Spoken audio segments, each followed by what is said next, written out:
I shall not be moved.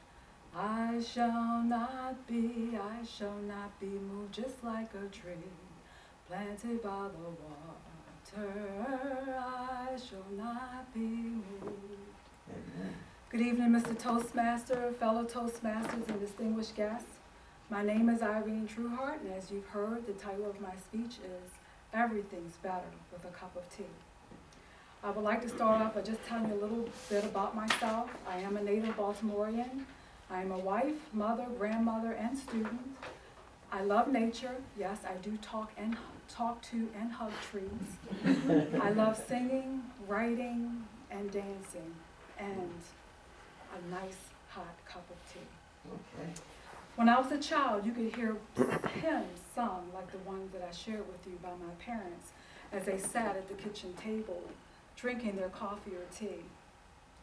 As children, my mother would bake us nice hot scones with cinnamon and raisins, and she put a little drizzle of icing on it, and we would sit there around the table with her, and we just break little pieces and we eat them while we sipped on tea. The kitchen was the most inviting room in our home. All of our friends and relatives would come in and just sit around the table and talk and share. And we had an old tin ceiling. It seemed like the joy and laughter could be heard resonating off that ceiling.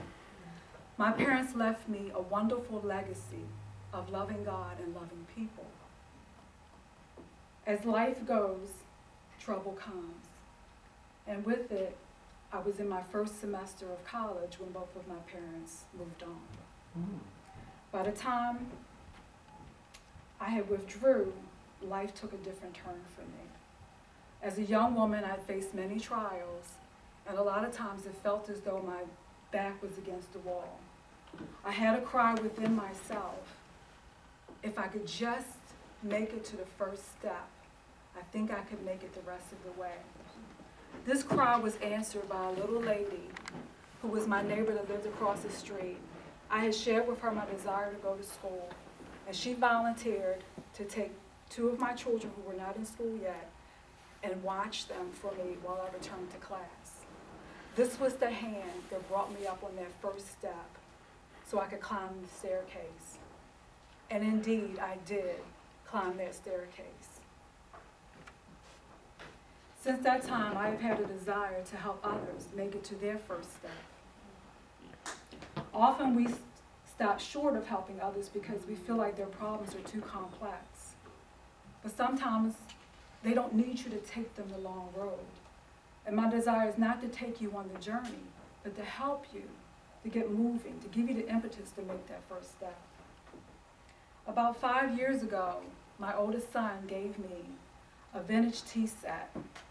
I was so excited about it that I planned this elaborate tea party for my granddaughters. I had everything set with a linen tablecloth, crochet doilies, and I put big pink bows around each chair. I had baked banana bread, made cucumber sandwiches, I had chilled sparkling apple cider for a special toast, and had everything set. I went upstairs to get dressed, and I was just wondering if this whole ordeal was really worth everything I put into it. By that time, you could hear my grandchildren in their usual bum rush fashion just zoom through the house. And when they hit the dining room, there was a hush. Then all of a sudden, there was a scream. "Oh my God, it's so beautiful!" Well, I was ruined after that moment. So, since that time, I've done many tea parties. And in each one, I have seen the transformed faces of individuals who, regardless of age, became princesses for that moment.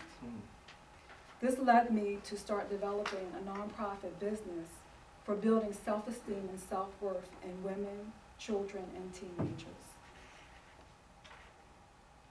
What I want to do is create a relaxing atmosphere that's warm and settling like the one that was in my mother's home, but also with the beauty surrounding it that would make you feel like royalty. Remember the tea kettle. It's always up to its neck in hot water, yet it still sings. This is my desire to help you, to keep a song in your heart, and a vision before your eyes, so that even when the kettle is hot, you can still sing. And don't forget, everything's better with a cup of tea. Yeah.